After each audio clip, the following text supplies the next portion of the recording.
Hello everybody, welcome to the dojo. In today's video we'll be discussing, taking a first look, first impressions at something that I'm very excited about to showcase here. Something I've been watching them prototype and something I've been watching them build for, 4 months now, and I finally have it in my hands. This right here is the Katsu folding kama. It has a serial number or model name, but I'll put it right here. And anyways, it's a folding kama. Now before I actually get into it, here it is right here, and this is going to be a very in-depth video. I'm going to try to keep this video short, around 9-10 minutes, so I'll be talking pretty quick, or at least I'll be explaining a lot of concepts in a short amount of time. Got my coffee. Shout out to Modern Arms, Espresso Shack Spartan. Not very many of these cups left out there, but it makes the coffee taste even better. So the kama, or the folding sickle, what is it? I actually have some right here on me. These are some training versions right here. These right here, this set in particularly, so my own son is 9 years old right now.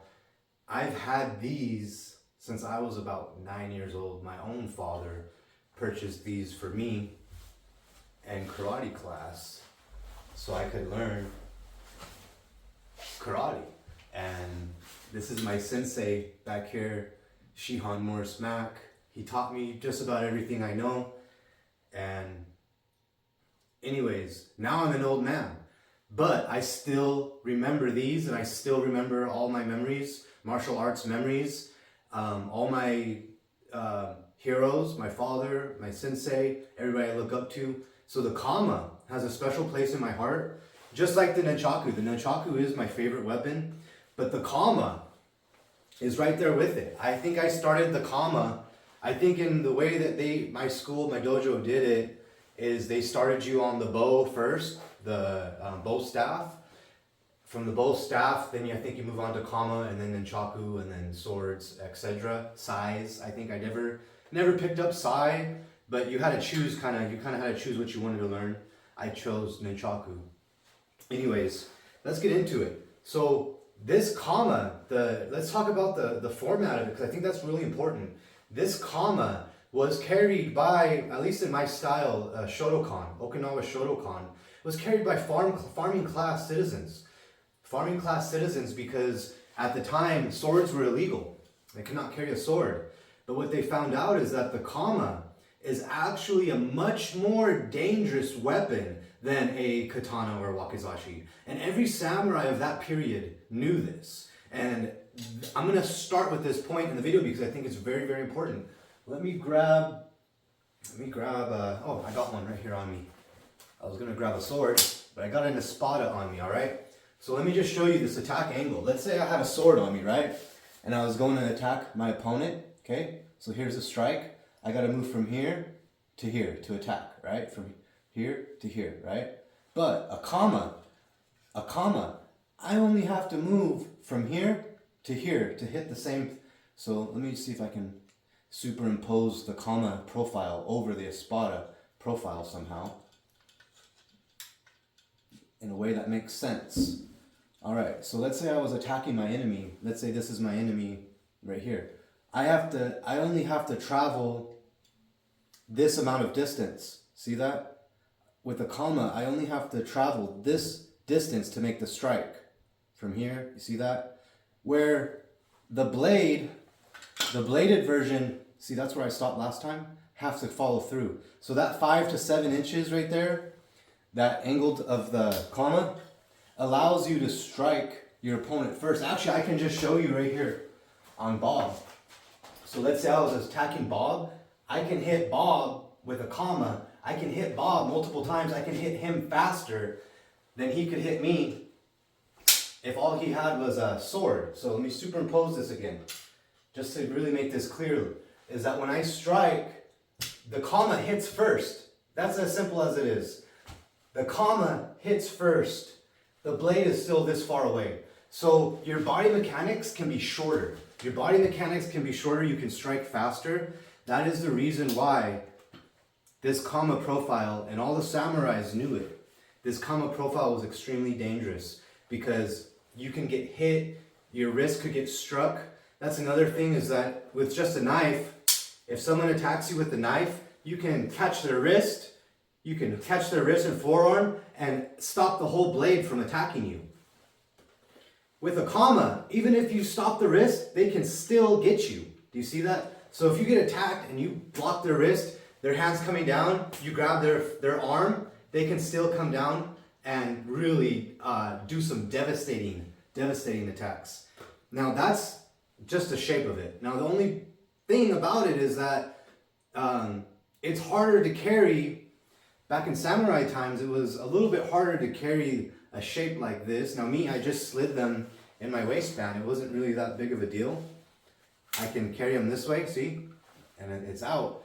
But back in the day, you don't want, even in today's standards, you don't want these blades, sticking out. You don't even want to have a sheath. Which brings us, finally, after a much winded intro, into the topic of today's video, the folding sickle. And there's been more folding sickles out there. This beautiful Katsu. There's been a lot of folding sickles out there. But I think this is the first one that is done with such a high level of engineering, such a high level of fit and finish, that this is the first one. It's very sleek in the pocket. Let me show you. It's not that big compared to an Espada XL. So compared to an Espada XL, it's not that much bigger. It's not that much bigger. And like I was saying before, it's extremely more lethal. And the reason why, oh, you see that? The reason why it's more lethal, again, that attack angle. When my arm is just from right here, I'm hitting you. Whereas someone else has to follow through and make that. And that's why this form factor right here is the most dangerous weapon in the entire world. That's not a gun. And a lot of people will say, oh bro, I got a 9mm, will take you down. And that's true. Firearms are very, very powerful weapons. But like for me, for instance, I work security, and at my job, I'm not allowed to carry any weapons. It's a medical facility. I'm not allowed to carry any type of weapons or anything on me. The only thing I carry is a comb. I carry a comb.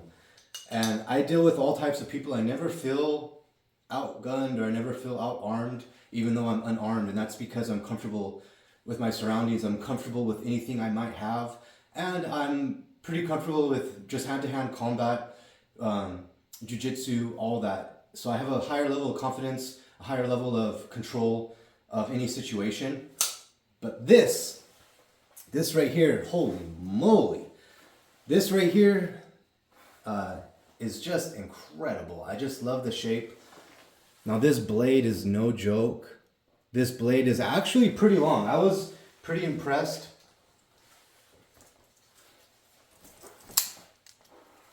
So here it is. Here's the blade size. This is the blade size next to a Spider Koyo Jumbo. Pretty much spot on. Pretty much spot on. So it's like carrying a little Leo Jumbo around. Now, something else I seen that made my soul just, is that I wasn't the first one to get one of these, and I was looking at some videos of people who had them, and they were just pounding away at the top of this blade. There's nothing up there. This isn't sharp at all. So pounding this unsharpened thing into a tree or into anything, that's not how this is intended. This is blunt. It's not sharp. So striking with that, it's not how it's intended to be. The kama doesn't cut from it can poke, don't get me wrong, it can poke, but what it's for is trapping the arms, getting control of somebody without injuring them too bad. I mean, you can take control of somebody. They're not going to move their arm when this blade is pressed up against their forearm or wrist.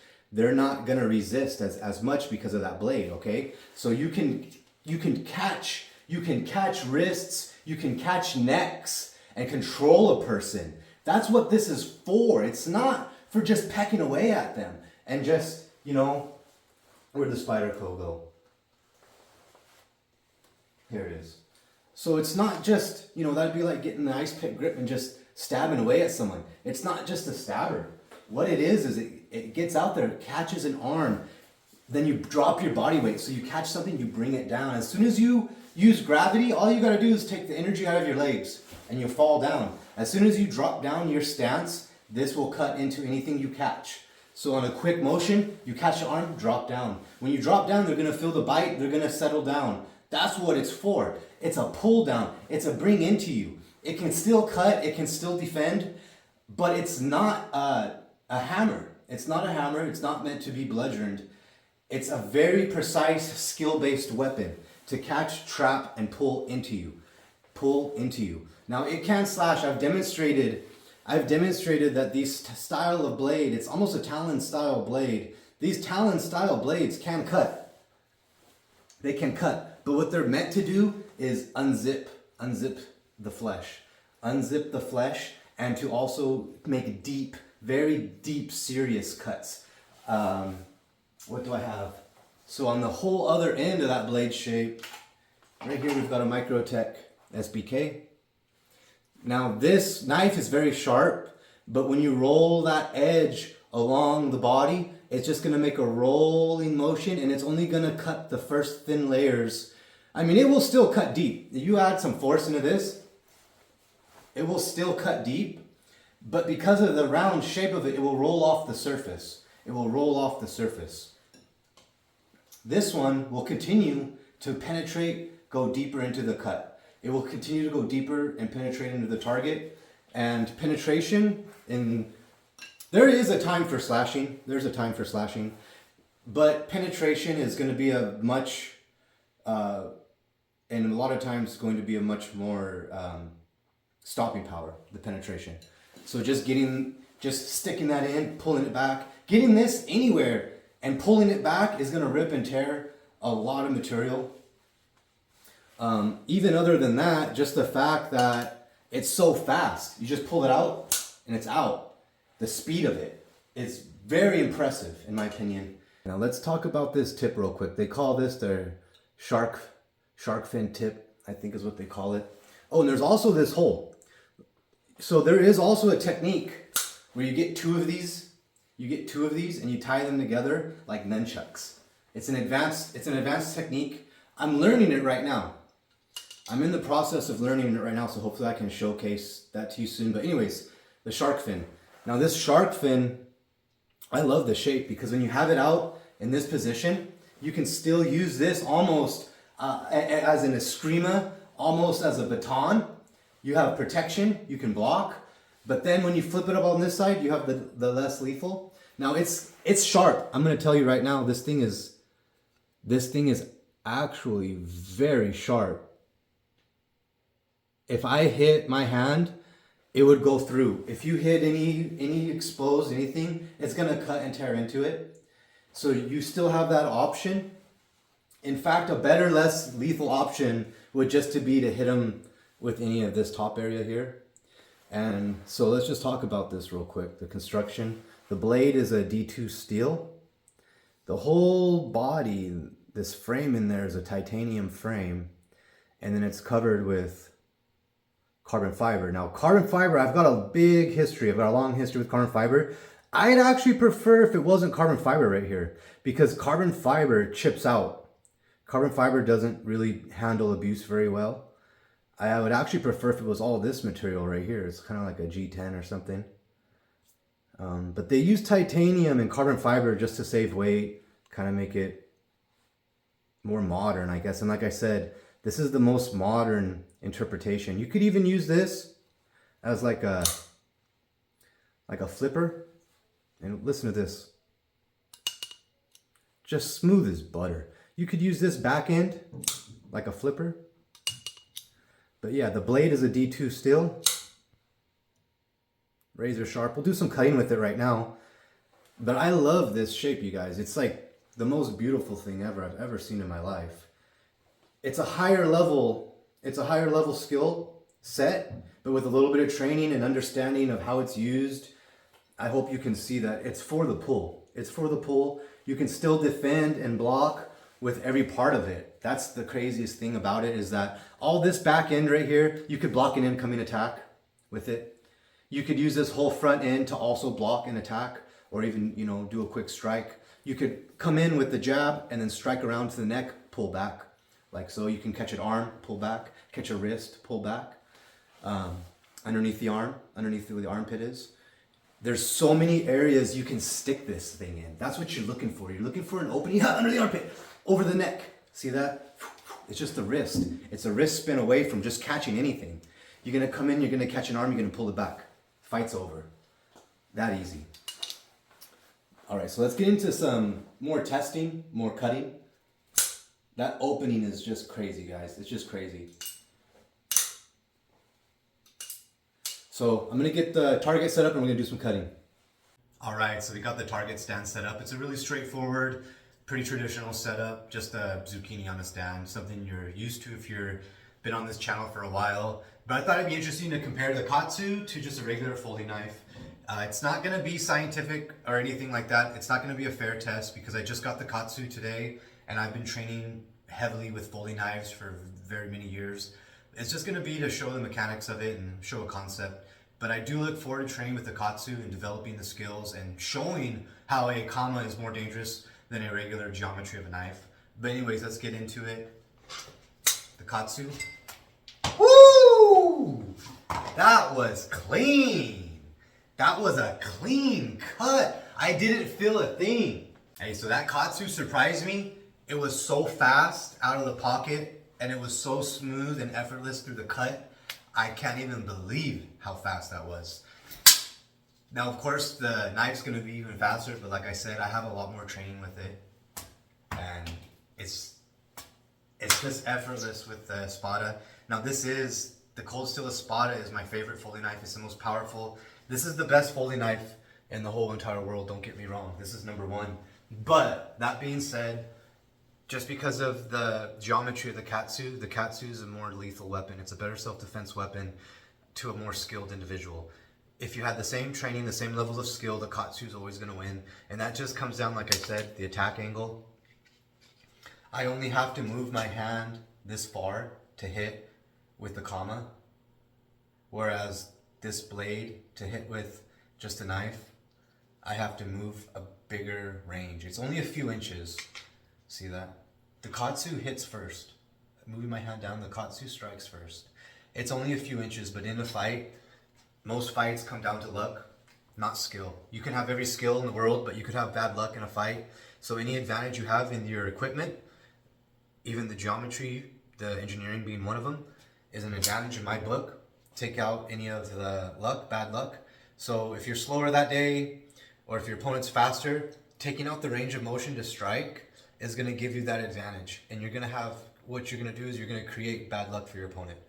Hope everybody's having a good day.